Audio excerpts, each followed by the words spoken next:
Fakkeenya fi amma Jawaar nama biyya sana jiru. Nama biyya mana jiru sun keessa jiru. Nama bira dhaquuf illee sa'aatii daqiiqaa 30 irraa fudhatu. Keessa wal dubbannee jirra si bira dhufee si dubbisuu fedhallee jedheenii telefoonallee wal haasofnee jirra.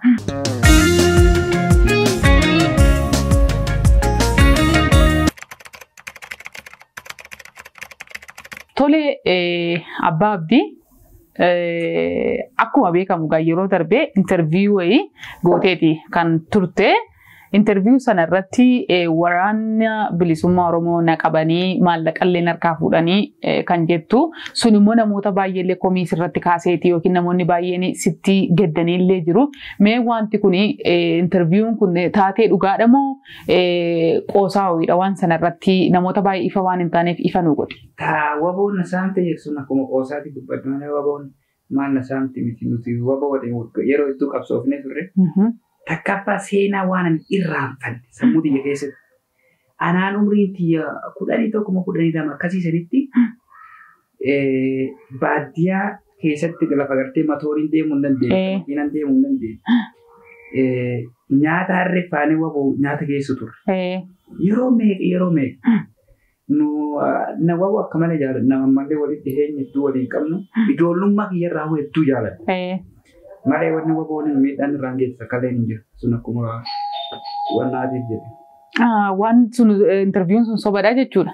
Waboo wanta kaleen hin goone. Saamichi irratti geggeeffame kabiraatis ni jira. Baadiyyaa keessatti horii namaatiif tissee wanni hedduu kan maallaqa daawwatanis ni jira.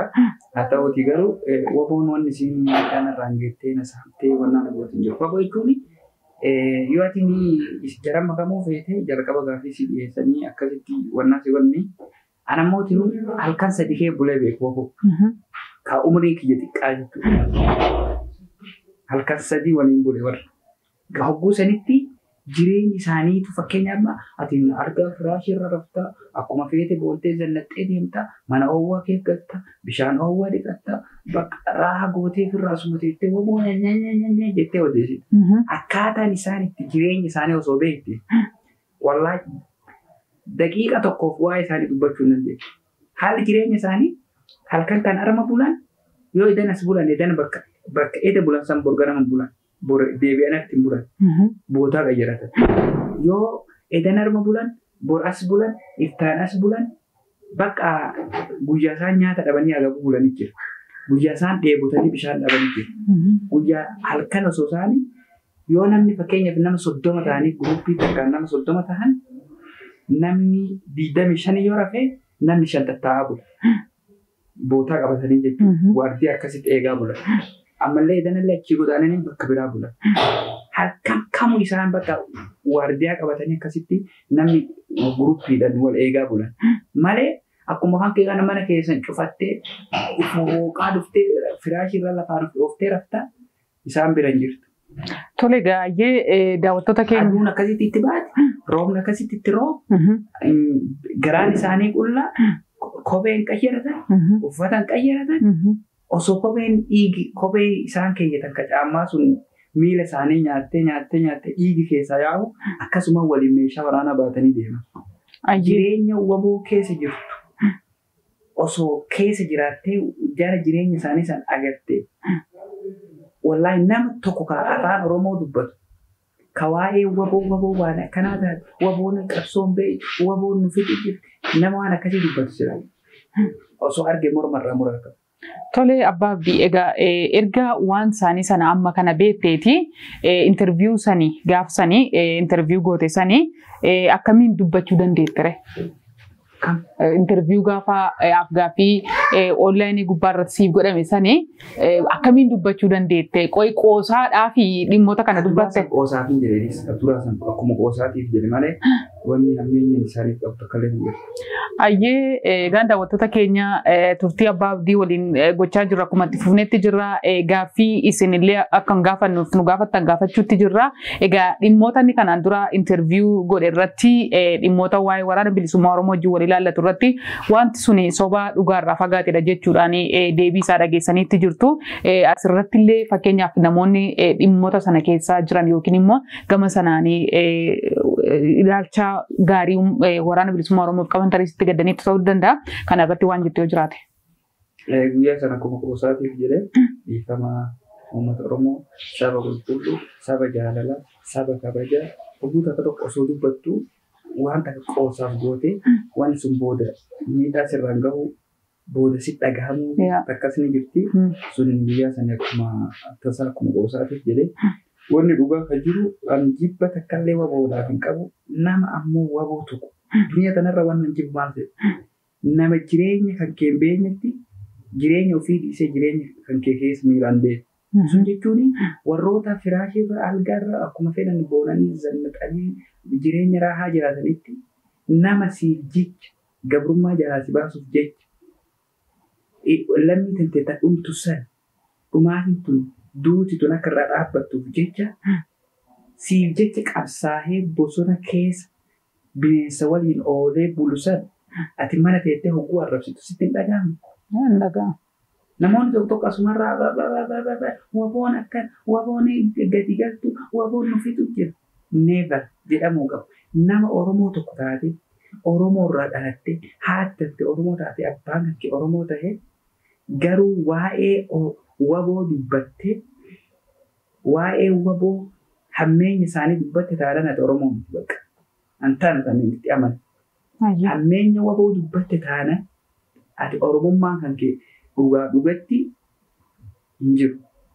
Takkaawuu abbaa kan kee xamaa takkaawuu haadha kan kee xamaara malee waboo irra hammeenya himti taanaan Oromoo irra dhalattee ati Oromoo qulqulluu miti jechuudha.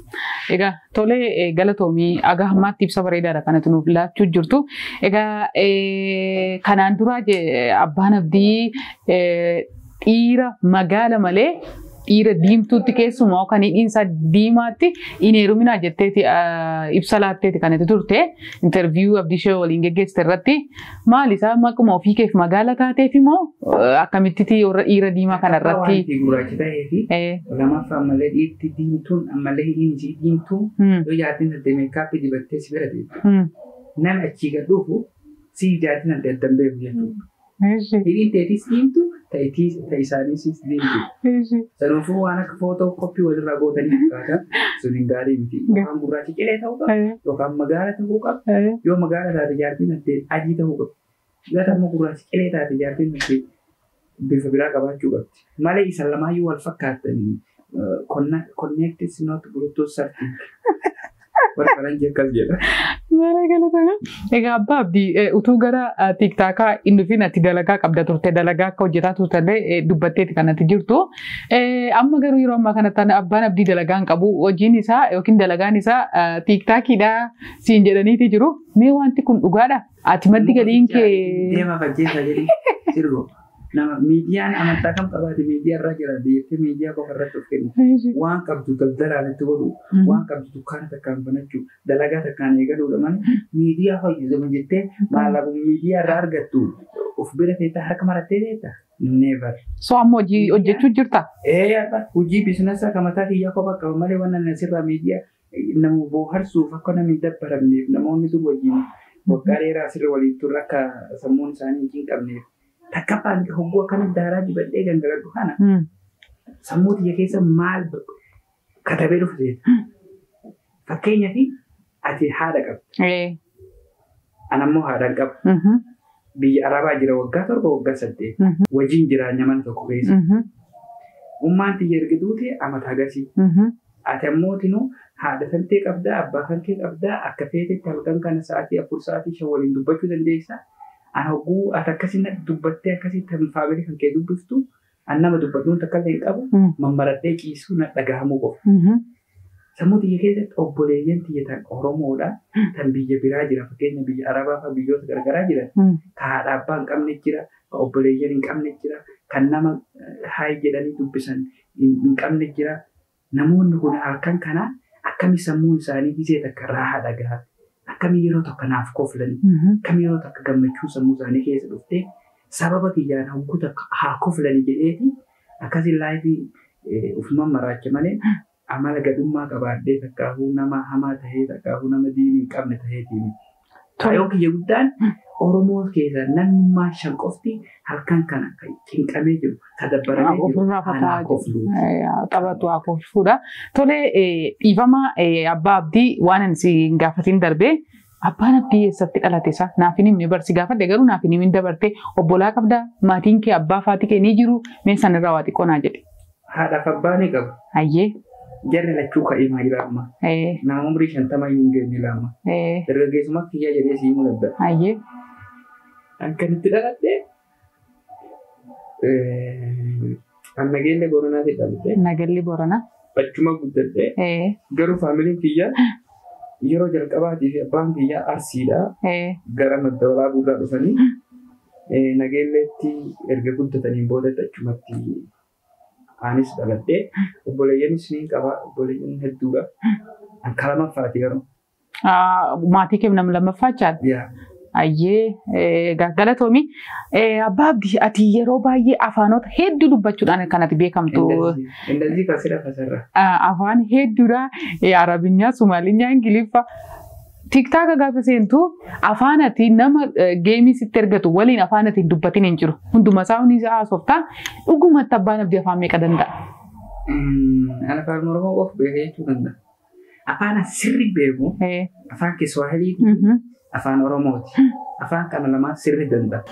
Garuu afaan biraa afaan Soomaalii jira, afaan Amaaraa jira, Ingilifii jira, afaan Arabaa jira. Kanneen xiqqoo xiqqoo irraa ni dhaga'a. Ni dhageetta. Garuu hogguu sanitti self confidence waan jedhan takka jiru ofitti amanamummaa qabaachuu.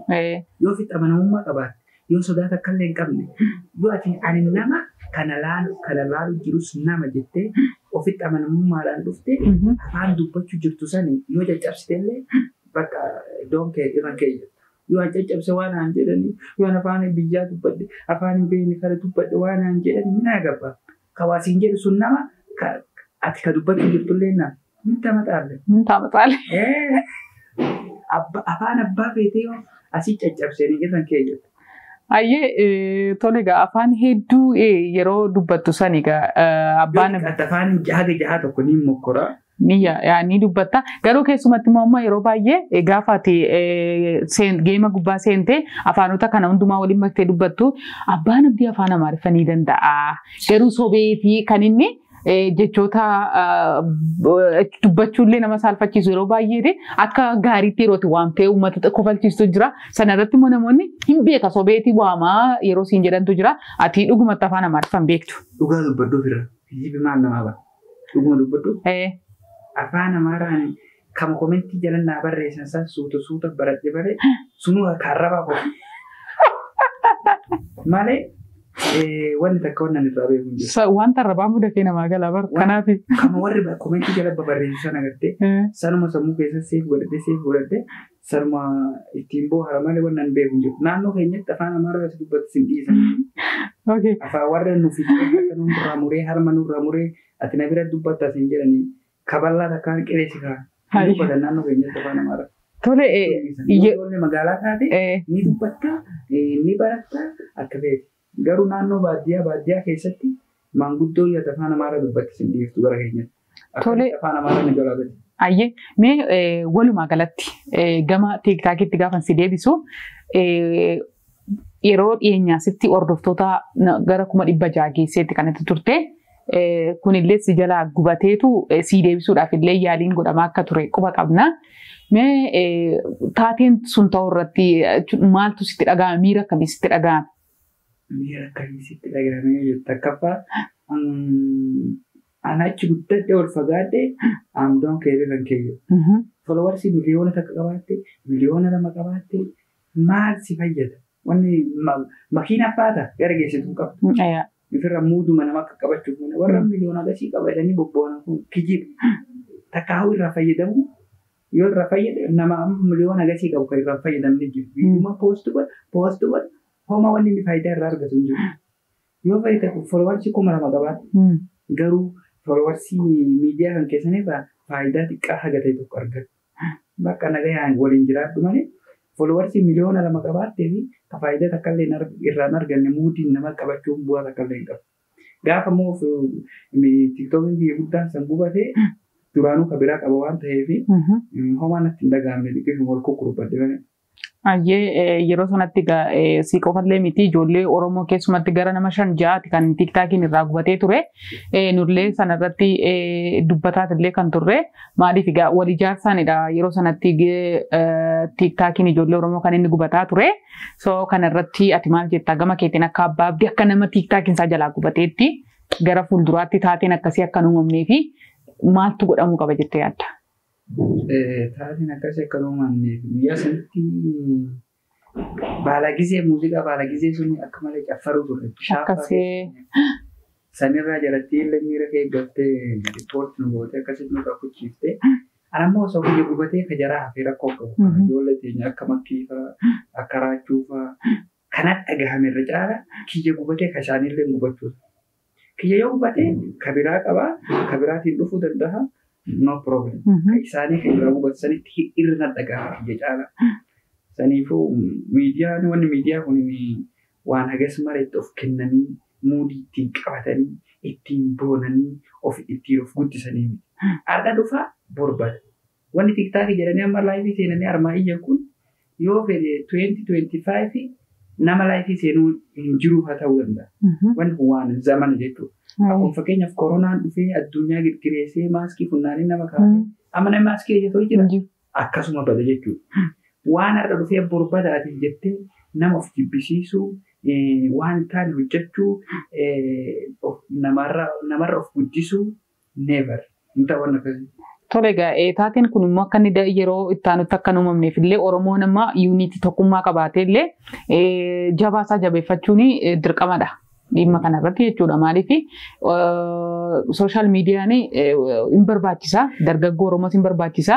Maaliif achirratti hojiileen garaagaraallee waan hojjetamuu fi akkuma hojii nama bohaarsu hojjettu kaan immoo ergaallee achirratti dabarsee nama gargaaruun jira, wal qaqqabuun jira. Kanaafiyyuu Oromoon beekaasaa yookiin immoo jabaasaa jabeeffatu jechuudha. Akkasii. Tole egaa abbaa abdii qophii keenya gara xumuraatti fidaatii jirra. Tole abbaa abdii.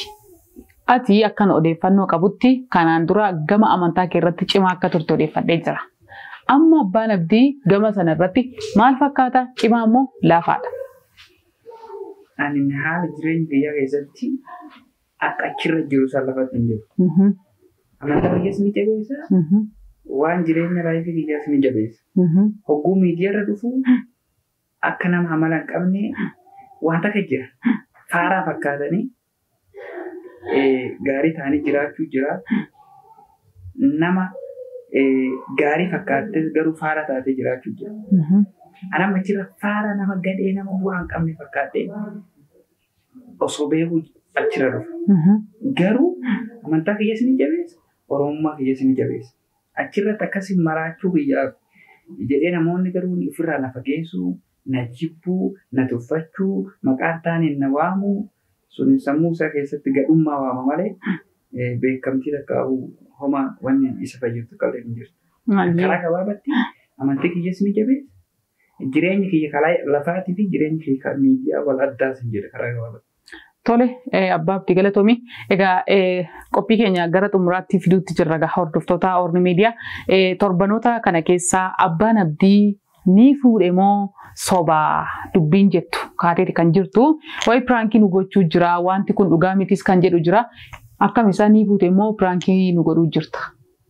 Piraankii namni akkami fuudhan qofa. Fuudhee jira yeroo. Fuudhee jira bakka fuudhee mana ijaarratee nagayaan akka nama gara nama guddaa malee jira agarra. Tole akkami gara singilummaa kana keessaati. Akkam gara fuudhaatti yookiin immoo gara bultii ijaarrachuutti wanti si geesse maaltu jira? Maaltu si kakaase? Silaatti namni bakka takka taa'u jiru beekta. Namni hundinuu ni fuudha. Haa ta'u garuu karaa gabaabatti warri siingilitti waan hin dhaamu. Jireenya siingilummaa jechuun bakka akkuma nama karaa deemu tokkoti. Kabaja hin qabdu. Namni guddaan harka si fuudhu bakka ati bakka sesseega naan jenna. Sesseega jechuun waan akkanuma deema takka qubatiin kara deemtu wayii. Bakka bakkuma feete bultaa, bakkuma feete ooltaa, bakkuma duunitti siidhiite bultaa. Bakka karoora qabdu jechuun gisee siingiliisu. Sammuun tattee tasgabbii qabdu. Kun fuutetti bakka bultu beektaa, bakka ooltu beektaa, waan hojjettu beektaa, waa hunda beektu, waa hunda sii gala jechuudha. Nama dhaabbannaa qabu tokko jechuudha. Yoo fuudhin ammoo allaattuma barattu jechuudha. Numa naannoftaa jechuudha. Numa naannoftaa. Jireenya siingilii jechuun jireenya itti gad aanaa jechuun jireenya siingilii jechuudha. Ayyee mee haadha warraa kee. Amma dhaamsan Oromoodhaaf qabu. Qabeenyi qabaatte moo qabaachuu baatte haadhaan hin taa'inaatiin fuudha. Dafaa walii barbaada. Nagayaan jireenya raahaa jiraata jedhama. Tole mee egaa haadha warraa kee yeroo ammaa kana waliin akkamiin wal baruu dandeette yookiin immoo akkamiin wal barattan? Erga wal barree amata takkaaf wali maal siin jedhame? Ashee sarrabsiteetu barte moo akkamii? Akkasitti wal barree yeroo jalqabaa namni beekta yeroo hedduu namni miidiyaarra jiru kun footoo tattee poost godhee gargaaraa siin jedha maarree siin jedha. Isiilleen saruma keessa osoo namni footoo ta'e poost godhee na arrabsu isiilleen keessa dhuftee na arrabsite. Namoota hedduu deebisee eebaluu maaliif kannaan jetta keessan waan akka jedhaan asuma akkasiitu isiilleen kunuuntii jalatti jecha hamaa wayii jedhee barreessee footootii mataa gaddeessitee du'ee jira jettee poost godhe. Komintii irra jecha hamaa wayii barreessee fi jennaan jecha sanillee dileeti goote keessan dhuftee maaliif waan akkasii naan jetta ati maaliif akkas poost goota achumarraan bakka dhiifamaa baga si godhee waan takka jettee alleen baga si arrabsee osoo akkasitti walumaa babarreessina eessa jirtennaan biyyuma sana jira. Har'a waliin barreessina torbaan tokko booda mallee haa jenna addaan calleefna ji'a tokko booda mallee eessa baddee minaamini takka hin jiru. Akkasuma osoo jennu nambar wal jijjiirannee achi booda suuta wal barree. Tole utuu ishee faana waliin bariin dura akkam nama jaalalaan jirtamoo wayii fuutee gallakkiste moo akkamiis abbaan abdii nama akkamiiti gama jaalalaa irratti? Jaalatti nama biraa kana qaba. Ishee dura nama biraas hin jaallanne fuunees jechuudha. Hin fuunees jaalatti illee namallee kana qaba. Isheen siif nama jalqabaati.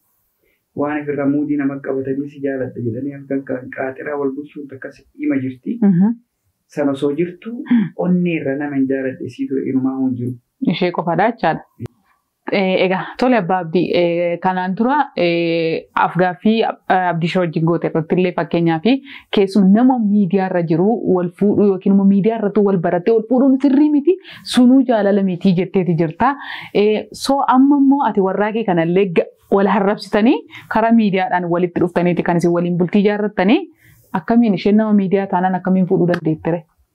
Ishii yeroo sanitti namoonni tokko ka fuulaan takka mul'atini ka garuu waan takka poostii godhuun beekamtii qabu jira. Nama foloowarsii 200 qabu jira ka fuulli isaa mul'atu. Sirriidha. Yoo yuutuubii illee irratti nama takka fuulli isaa mul'atini ka ammootiin sabskiraayibii gurguddaa qabu jira. Isiin guruppii sanirraa nama fuulan hin mul'atu. Nama gartee yeroo hedduu fuulli isiin mul'anne waan takka poost godhu.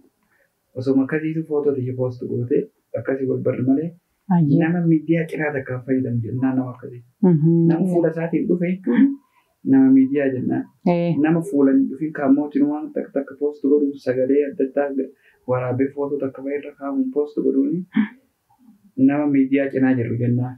Asii hogguu sanii nama miidiyaa cinaa jiru malee nama miidiyaa keessa jiru miti.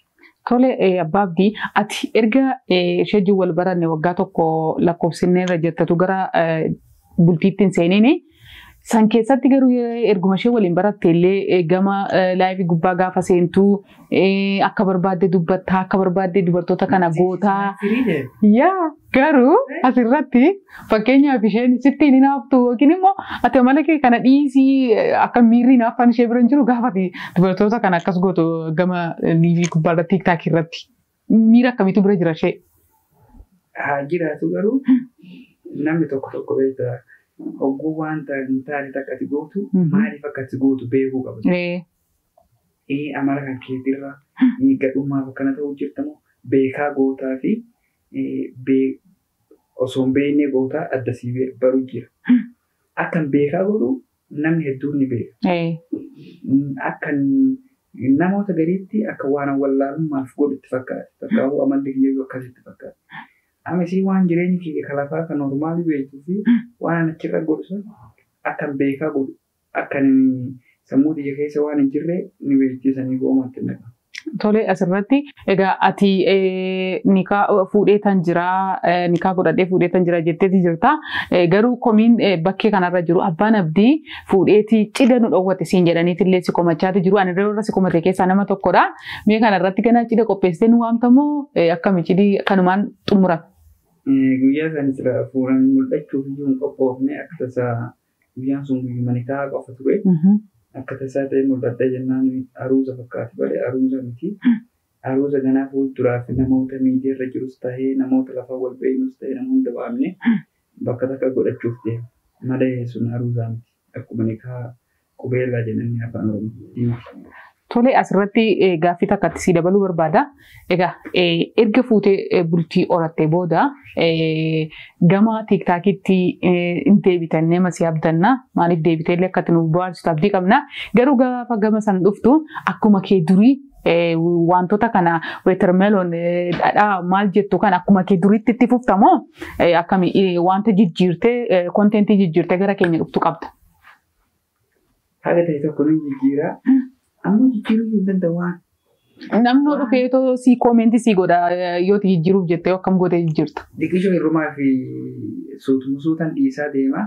Haa ta'uuti garuu keessan darbu keessa dabretti akka duraanii gaafa Ingiliisa keessa kutee achiin magaalaan badhaabatu haga ta'e tokkoof dhowwa. Ammoo gisee gadi kee bahee dabree inerjii ispaayaa dhugee achuma kee kutuu kana Hogguu sadiitti amma gisee lafa jiru nama maskiinaa nama ofirra akkana koofiyaa biyya akkana godhatu tokko yoo achi dhagulee jiru fakkaata. Namni lafarra na beeku achirra hin argu bakka hin amanu. Hogguu sanitti inerjii ikispaayaa fa'aa duwwee jedhanidha. Ikispaayaa malee hin dhufa inerjii. Inerjii barbaaddee akka achirra si maraachutti. Inerjii ikispaayaa jechuudha yeroo irraa kutu. Sayyoo dhugdi sirrii maraatu. Yoo ammoo tinuu inerjii oriijinaalii dhugdi akkuma nama fayyaalessa dubbatta. Koffii dhugdee, inerjii dhugdee, hadhaa liqimsitee waan agartee sammuu dandee mataa kan irra waartee kabiraa fi keetta jedhama malee.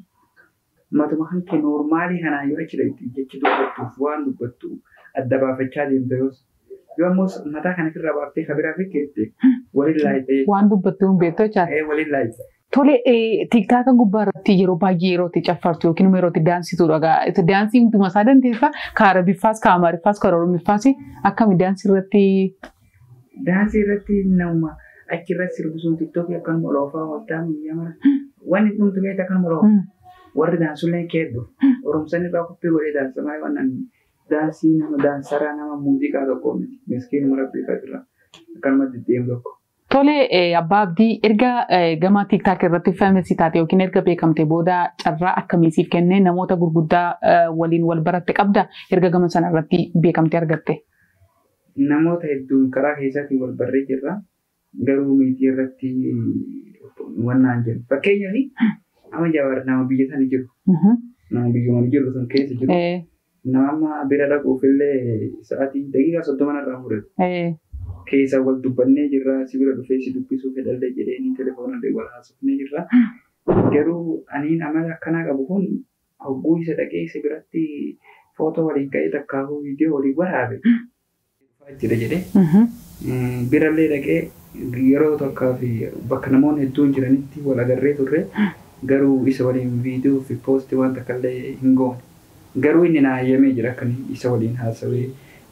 Fakkeenyaaf intarviillee godhee fakkeenyaaf footollee waliin ka'ee wannaa jedhu karaa isaatiin rakkoon takkaallee hin jirtu. Ammoo gamuma kiyyaanii ani namni amala akkanaa qabu kan waan akkanaa ol kukurphatu kun nama guddaa nama kabaja qabu nama jaalala nama agasiitiif Oromoon miliyoona agasii jaalattu biratti footoo ka'uun kiyya dhoowwaa jedhee irrumaaf qosadhee taa'e. Okay, gara TikTok irratti erga beekamtee argatte saniin Jawaar Mohammadii waliin illee wal barattanii jirtu jechuudha. Hagee galatoon ulfaadhu. Tole abbaa abdii dhumarratti walumaa galatti yuutuubeer akka turtee gara yuutuubeerarraa tiiktaakii akka dhuftee sanbooda siingilii irraa akka dabilii taate akka fuutee odeeffannee deebii qubsaallee sirraa arganneeti jirra. Walumaa galatti mudannoon jiruu kee keessatti ati kan ittiin irraanfanne si mudate mee wantoonni wayi nu barsiisan wayi nu kofalchiisan yoo jiraate hordoftoota kootiif. Mudannoon akka hedduu jira. Haa ta'uutii garuu mudannoon hin irraanfanne gaaf tokko laayifii irratti mucayyoo wayiitiin laayifii waliin turre mucayyoon tun miidiyaaf haaraa keessa na barreessite na cinqite yeroo hedduu waliin taphannu malee naan jetti isiin hamaa argamu. Geemii haga 3 takka waliin taphanne isiin miidiyaaf haaraa shaaworii seensise.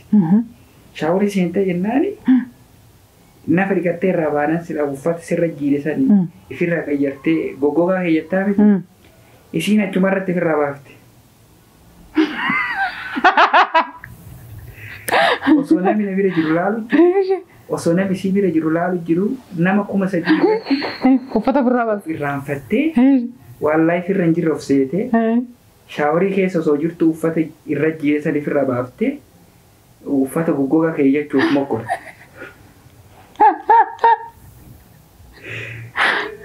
Ani rifadhee ijumaan kana laalu ture ija keessallee baane irrallee tiidhufne akkasii ture. Amma warruma tiktookii kaampaanuma tiktookii koomediitii gaadilaayi warri jedhu tiktookii isii hogguma sanitti irraa dhabamsiise. Akkuma dhalattee dhaabbattu miti.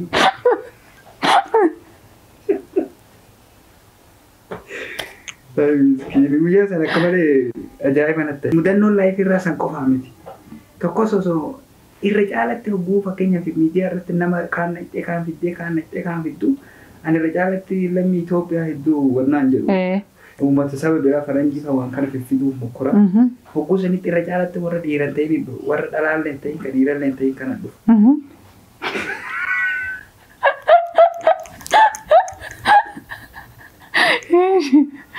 Tokko waan ta'ee dhufee jennaan sagaleen isaa sagalee dhiiraa gama tokkoon dhiira gama tokkoon dhala. Dhiira moo dhalaa jedhee gaafadha. Maaliin gaafatte? Afaan Ingiliffaa. Nu jedhi kaasa. You are she or boy or mix jedhee.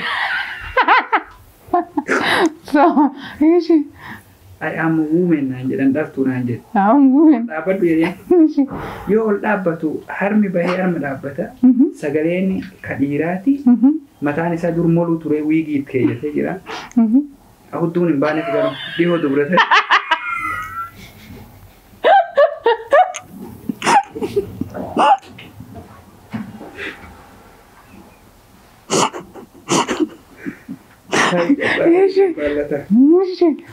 Waan dhihoo dubrate harmi bahee jira lilmee dhadhawanii warra sana. Hudduun hin dhufneef yoo inni ol dhaabbate hudduun kan dhiiraati. Arma ol dara arma gadi dhiira. So darbatte immoo ni se. Naan taani nari. Kadhibi dhufe manni. Kadhibi yoo dhufu namni hedduun na jala jira argee jennaani dhiira moo dhalaa jedhee gaafannaani dafee uffata ofirraa baase. Uffata ofirraa baasee akkuma dhalatee tuttuu as qabate.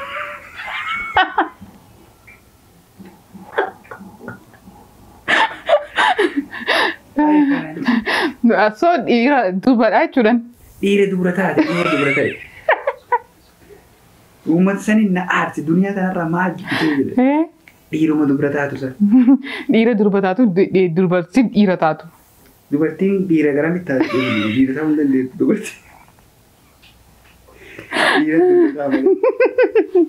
Tole egaa hayyee walumaa galatti gaaffii hedduu nama kofalchiisuudha egaa mudannoon kee kan daa'imfi gubbaa yeroo tiiktaak irra jirtu kan si mudate nullee hedduutti bu'aarreeti kan jirru. Gaafa tokko yeroo jalqaba leencanaa kennan siit paarkii keessa taa'u jira. Takkaa qurxummii fa'aa koofiyaa fa'aa malee namni tokkollee leencanaa kennan jiru. Firaa ol jiranii akka tasaa osoo hin taa'u leencana darbu. Leenci kaan sagaleen isaa ariifachiiftee bosona kee bagadhe.